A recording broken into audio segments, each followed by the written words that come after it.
Cette soirée est une soirée particulière. Premièrement parce que c'est la première fois que nous distribuons des trophées aux meilleurs EHPAD, aux meilleurs résidences-services, aux meilleurs groupes et aux meilleurs projets. Et deuxièmement parce que nous souhaitions montrer et prouver que le bashing que subit l'ensemble réseau des maisons de retraite n'était pas justifié et que tous les établissements ne se ressemblaient pas. C'est un travail collectif de l'ensemble du secteur, je crois aussi, parce que ce bashing rejaillit sur tout le monde.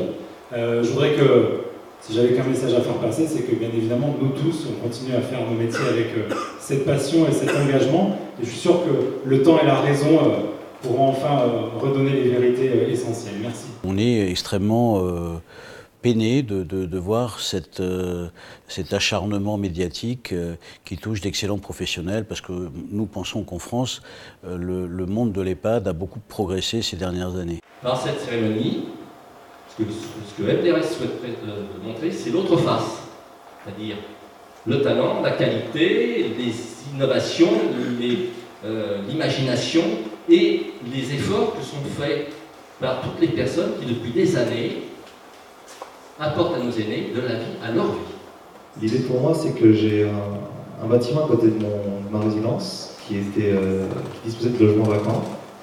Et j'ai souhaité occuper ces logements en proposant un étudiant avec un loyer extrêmement modéré. En contrepartie de cela, Laurent, son job, c'est de passer du temps avec mes résidents.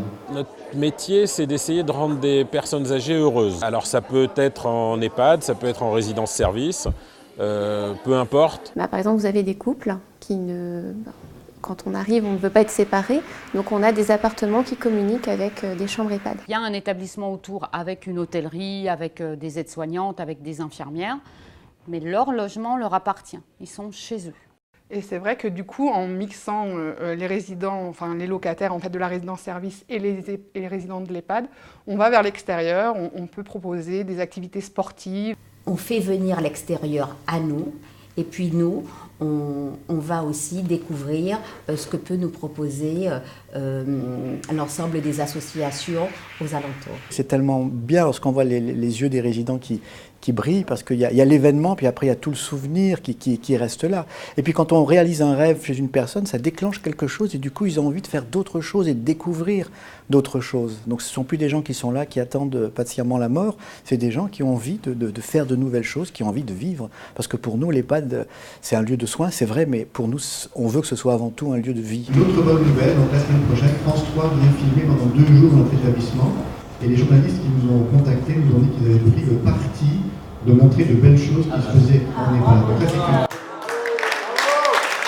On a aujourd'hui des agences de services à domicile. Ce secteur à domicile constitue un des maillons essentiels de la prise en charge et du parcours qu'on se doit d'offrir aux personnes en situation de fragilité et ensuite éventuellement en situation de dépendance. Les personnes âgées aujourd'hui, c'est les 68ards, c'est des baby-boomers, c'est des gens qui ont vu marcher le premier homme sur la Lune, ce sont des gens qui ont écouté les Rolling Stones et Led Zeppelin. C'est pour ça qu'on essaie de faire des lieux qui soient à la mesure de leurs attentes, qui soient chaleureux, qui soient bienveillants et surtout qui donnent le sourire et qui rendent heureux. C'est vrai que Colisée a mis en place, il y a déjà quelques années, l'application My Colisée, qui permet aux familles de voir leurs proches, de communiquer, de maintenir le lien social, de poster des photos, des vidéos et de voir en toute transparence ce qui se passe sur la résidence.